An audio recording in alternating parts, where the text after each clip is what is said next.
For nearly 2 centuries, a single, powerful image has defined the origin story of one of America's most successful native religions. The image is of a young Joseph Smith, a farm boy in upstate New York, sitting at a table. Before him lie a set of mysterious golden plates covered in ancient, reformed Egyptian hieroglyphs. He pores over them, sometimes depicted as using a set of special, breastplate-mounted spectacles known as the Urim and Thummim.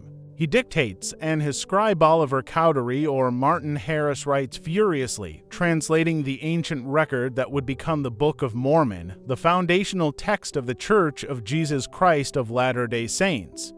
Image, classic LDS art of Joseph Smith translating the golden plates at a table. This is the image shown in official church artwork, in films, on missionary pamphlets, and in Sunday school manuals for most of the 20th century.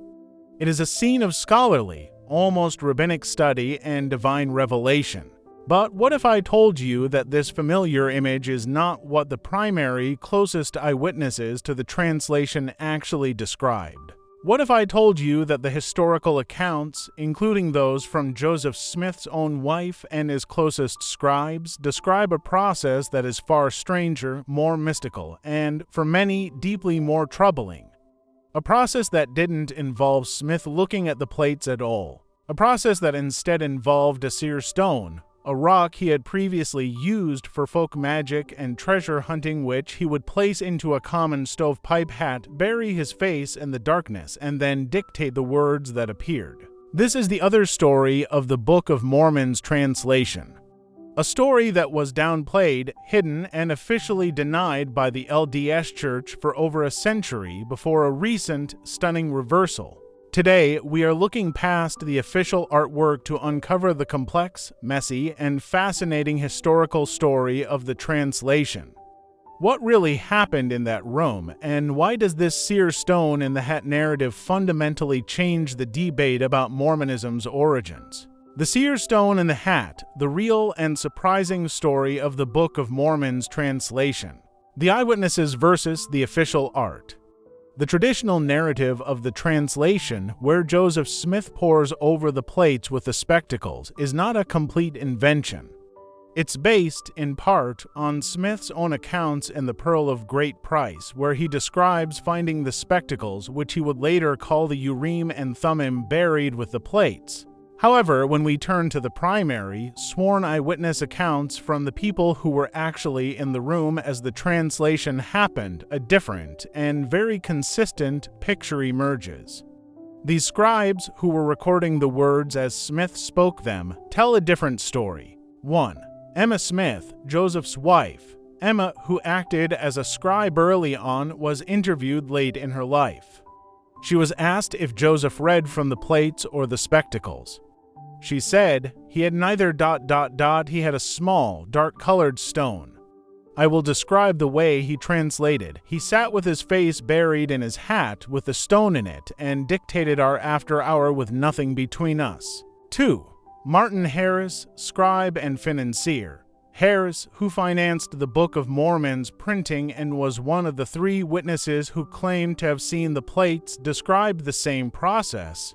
He stated that Joseph possessed a seer stone by which he was enabled to translate.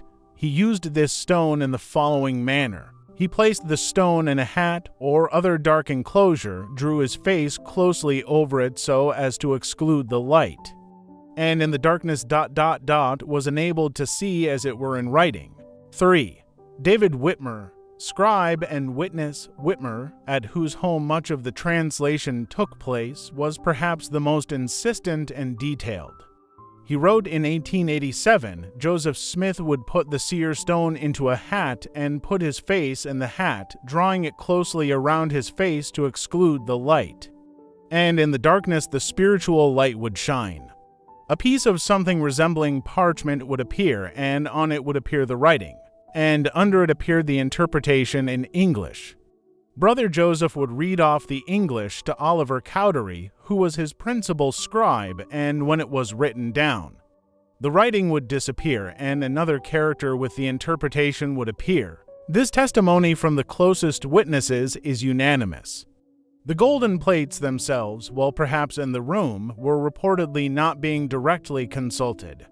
They were often covered with a cloth on the table, or, according to some accounts, hidden in the nearby woods. The translation itself was happening in the hat. This begs a crucial question: what was this stone, and where did it come from? The folk magic context, the RFB twist. This is where the story gets incredibly uncomfortable for modern sensibilities, and where we have to dive into the specific culture of 19th century upstate New York. This seer stone or peep stone was not the Urim and Thummim spectacles found with the plates. The historical record is clear that Joseph Smith owned and used this specific stone for years before he ever claimed to find the plates. He reportedly found it in the 1820s while helping his neighbor, Willard Chase, dig a well. Smith noticed the strange stone, picked it up, and soon claimed he could see things in it. He became a glass looker. This wasn't a religious practice in the way we think of it. It was part of a widespread, pre-scientific folk magic subculture that was common in rural America, a blend of European occultism and local superstition. People would use peep stones or divining rods for practical, magical purposes primarily, treasure digging or scrying. The belief was that ancient treasures, often buried by pirates or Native Americans, were guarded by spirits, and only a seer could find them by looking into a stone. Joseph Smith, as a young man, was known in his community as just such a seer. He was even hired by locals, like a man named Josiah Stawell, to use his stone to find buried treasure.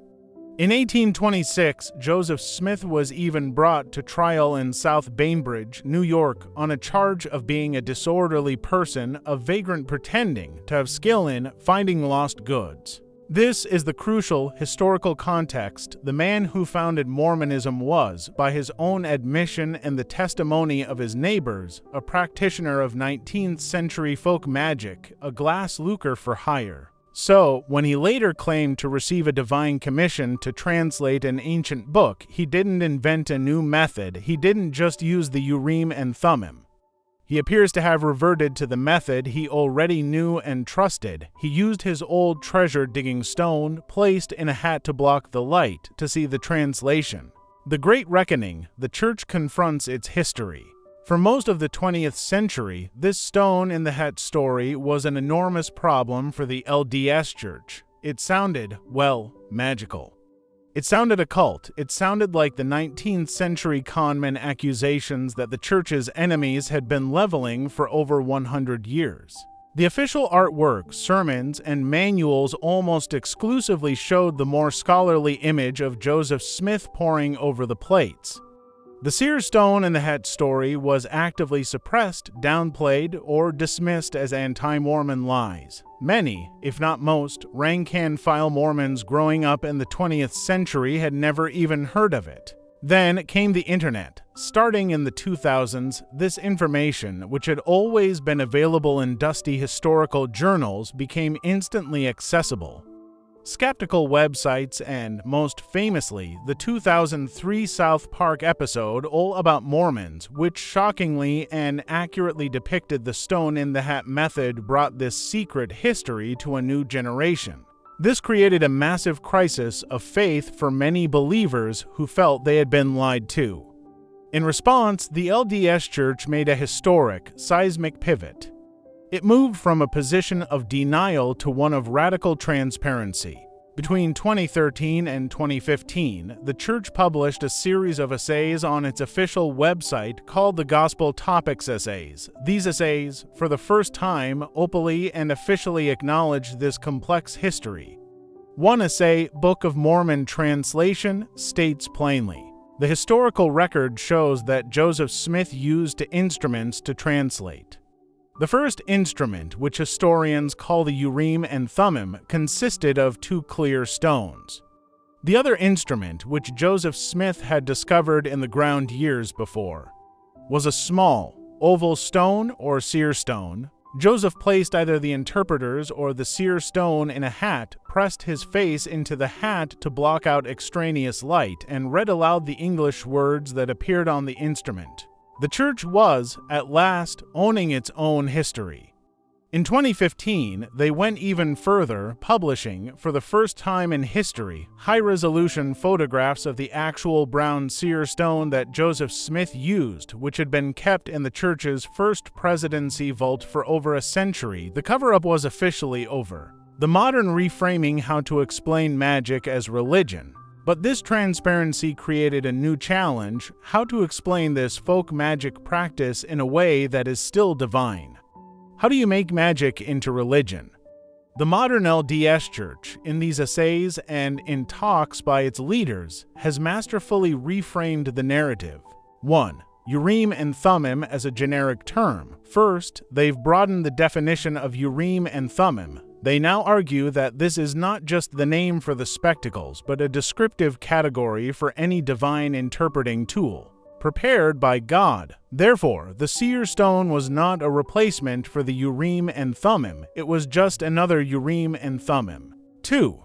The accommodation argument. This is the most powerful theological argument. They argue that God works according to our faith and understanding. God meets people where they are. Since Joseph Smith was a young man living in a 19th century folk magic culture, he was familiar and comfortable with the idea of receiving revelation through a seer stone. So, God, in his wisdom, accommodated this cultural belief. He condescended to use the very tool Joseph was familiar with, his magic rock, and sanctified it for a divine purpose. 3. The biblical precedent argument. Finally, they argue that this is no different from what God has always done. The Bible is filled with God using physical, magical objects for divine ends. Moses' staff turns into a snake and parts the Red Sea. Aaron's rod buds with flowers. Elisha makes an axe head float. Jesus uses mud and spit, a folk healing technique, to cure a blind man. The argument is, what really is the difference between a divine staff, divine mud, or a divine stone? They are all just physical conduits for God's power, used in ways that were culturally understandable to the people at the time. Conclusion: the final, unavoidable debate. This complete, complex history, from treasure digging to a church vault to a 2015 press release, leaves us at a profound impasse. We are faced with two starkly different interpretations of the exact same set of historical facts. On one side, argumenta, is this the smoking gun of fraud? This is the skeptical position. They argue that the stone in the hat story is the smoking gun that proves Joseph Smith was a pious fraud. The argument is simple. He started as a glass lucre who conned people by pretending to find buried treasure, which he never did. When he wanted to start a religion, he simply used the exact same method, his magic rock in a hat, to dupe his new followers. The translation was not a translation. It was him dictating a novel he had invented, using his old, familiar folk magic props to create an aura of mystery and divine power. On the other side, argument B, is this divine accommodation? This is the modern, believing LDS position. They argue that this history, far from being a smoking gun, is proof of God's wisdom and condescension. God didn't choose a learned scholar in a university. He chose a poor, uneducated farm boy from a superstitious culture. And he met that boy on his own terms, using the very cultural tools he understood as seer stone to bring forth a divine work. This, they argue, makes the story more authentic and more grounded in historical reality, not less. So, this is the final debate I leave with you. Does the historical fact that Joseph Smith used a 19th century magic treasure digging stone in a hat to produce the Book of Mormon serve as proof of his fraudulent origins? Or is it a profound example of divine accommodation, a God who is willing to use any foolish or base thing of the world, even a magic rock, to bring forth his purposes? Let me know your thoughts respectfully in the comments below. If you found this deep dive into one of America's most fascinating religious origin stories compelling, please hit that like button and subscribe for more content that uncovers the hidden history and complex realities of our beliefs. Thanks for watching.